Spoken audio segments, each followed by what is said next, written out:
Hey guys, we're doing a review on Game of Thrones, episode 4, season 5. We're gonna get right into it. So this episode started with Mormont, Jorah Mormont, kidnapping, doing this and that. That part was, that was cool. I guess he was trying to get a boat because he took Tyrion. He's a very honorable man. He even left some change on the guy when he knocked him out. Yeah, you can tell. One thing I noticed, he is pissed off ever since he got banished from Daenerys' land. He's just very pissed off. He's just not happy, you know. That just ruined his whole life. I mean, he's like, she is gonna take me back. So I'm just like the man. He did a complete 180 from his mission, and he is adamant on proving to her that his loyalty is real and not misplaced, even though the situation is, you know what I'm saying? She has every right to feel the way she feels, and he, you know what I'm saying, has every right to do what he needs to do to get her trust back, which is going to be hard. Yep. I think. And the next scene was probably... the King's Landing scenes are always my favorite. I must be honest, they're always my favorites because I just like the whole environment and everything. The sense of hostility. And the political nature, the political stuff going on. So by Cersei, she talks to the High Sparrow, and she's now giving them a lot of power to enforce their will and just cleanse the city or whatever you want to say. Also, she can have hopes of sustaining her position, her power, and get her slight revenge against Maergery, who's always, I might say, was winning. You know what I'm saying, with those nice underhanded instances of shade that she likes to throw. Things got really heated up. I mean, because they arrested Marjorie's brother. And that's the first time I actually ever seen her. I mean, she's the queen. Like, that's the first time I actually ever seen her just come in. What's going on? Like, she was angry. She was pissed. I mean, she's the queen. She's just like, okay, I got all this power just to be disrespected like this. It was like, no, I didn't become this powerful to have this stuff happen to me. This is not supposed to happen. Mm-hmm. She wasn't smiling at all. At all. She was ready for the madness. Why is my brother ready? I was just like, yes, Martha. That's right. She may give that little front like she's all smiley and kissy, but she's a Tyrell, for goodness sakes. You know, she has a very side that just gets serious. She gets very serious when she needs to and takes care of business. So she's gonna do something. Unfortunately, and Tommen, I like the little kid and he's cool and everything. He's just a nice. Let's just say he just got thrown into the middle of all the political madness that is King's Landing and stuff. And he's still a growing boy, and you know what I'm saying. He's not as vicious as his abominable brother.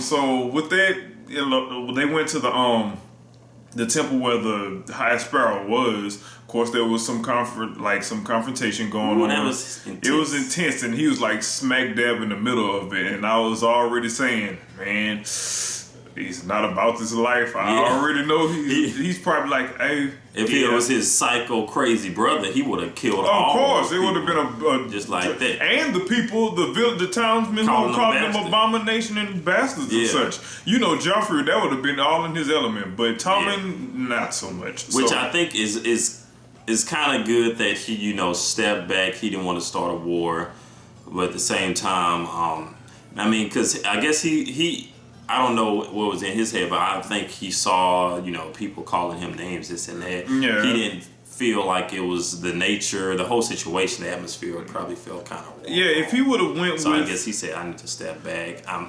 already just new with this thing, so I don't want to just destroy. I think I think he was really smart about it because, everybody expecting the king to be vicious so far. And with Joffrey, he'd be ready to kill them. Yeah. And he was like, nah, I don't want to, I don't want to cause no problems and stuff. But at the same time, with that, he was scared. Like, Yeah. it's a little boy and stuff. So, back to...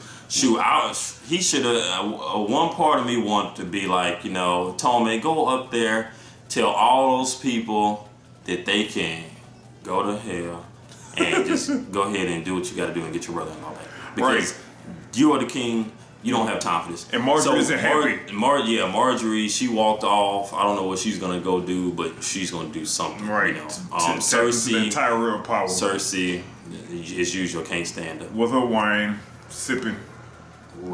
Just like the smug look on her face as usual. Even scheming with her son involved now. She's gonna try and use her web of deception to have some foothold, puppeteer her son. Yep. And so the next scene we have, we went to the wall. I guess after that, I think that was one of the next scenes, the wall, and we have Melisandre, the bastard whisperer. Queen. She went to go ahead and show Jon Snow what she's working with. Some of the goodies. Because I guess any bastard, she has to just see what's inside them or something, or what's under their clothes.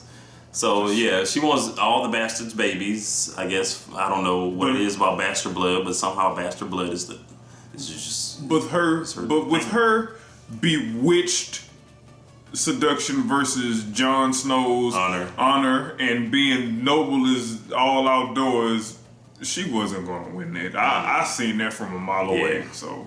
Yeah, I already knew. I was just like, he broke it once, but you don't catch Jon Snow breaking his honor. Put your witchy titties up, lady.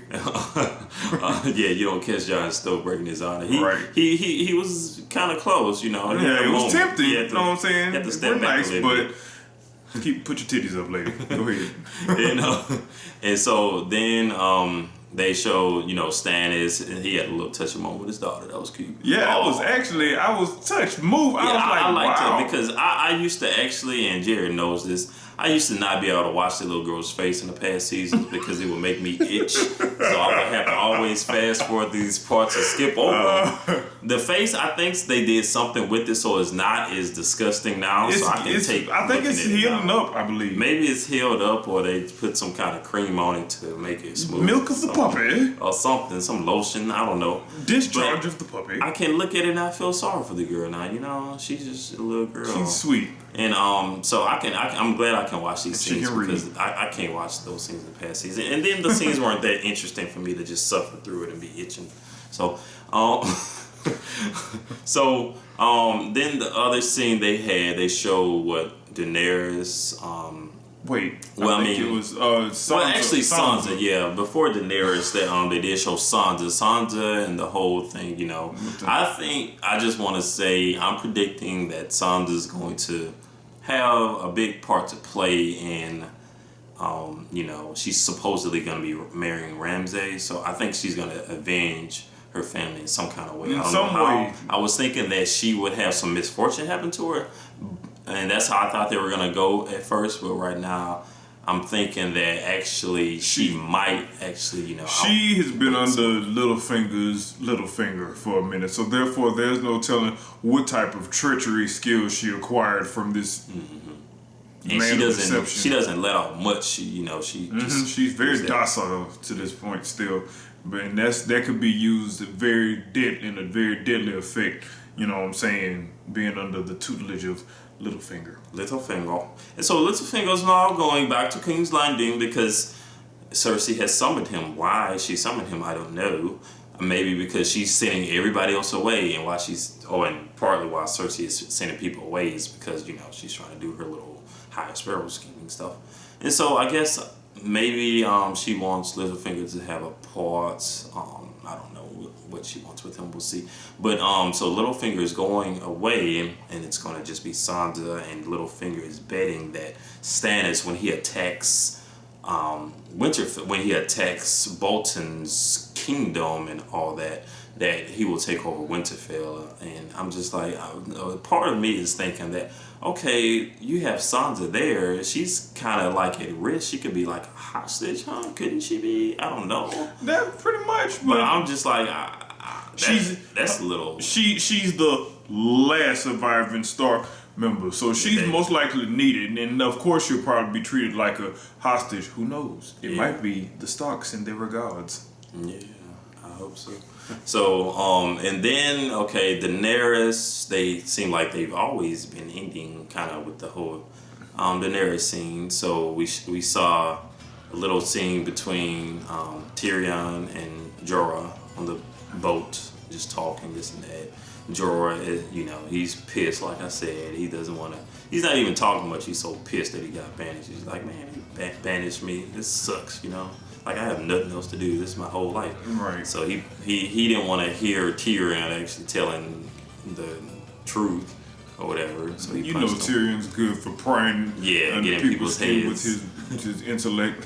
and they ended with, as we could see, things are falling apart, unfortunately, for our upcoming queen, Daenerys Targaryen. I know she's making mistakes, guys, but I still love her. Yeah, she made a few mistakes, and it just, unfortunately, the city is just turning on her, and basically it's sad. The brothel women are working with the sons of Harpies, and they just They have some slowly type of weird coalition going on. This is very strange. I mean, it's But I did not think that Barristan Selmy, I did not think that he would actually die, but I guess he is. And I don't know if Grey Worm died. He's injured, critically injured if he's alive. So that's Daenerys. You know, she has a temper, and we've seen this. Right. So she's not going to stand. She taps into her inner Targaryen. I hope she doesn't be like her father.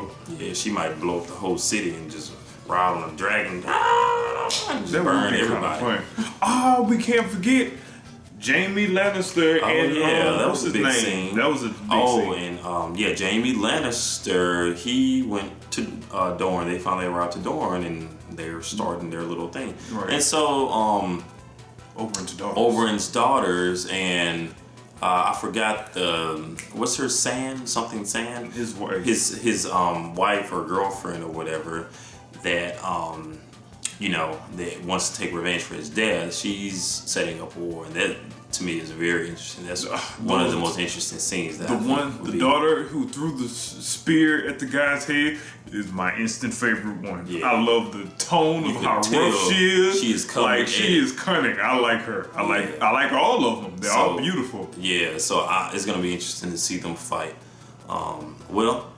That was pretty much, I think, sums up most of the episode. At least the parts that really stood out. So thank you guys. See you next Sunday, guys. Yeah, it was great, and it's only getting better and better. So like and comment on this video if you like it. Let us know what you think. Peace.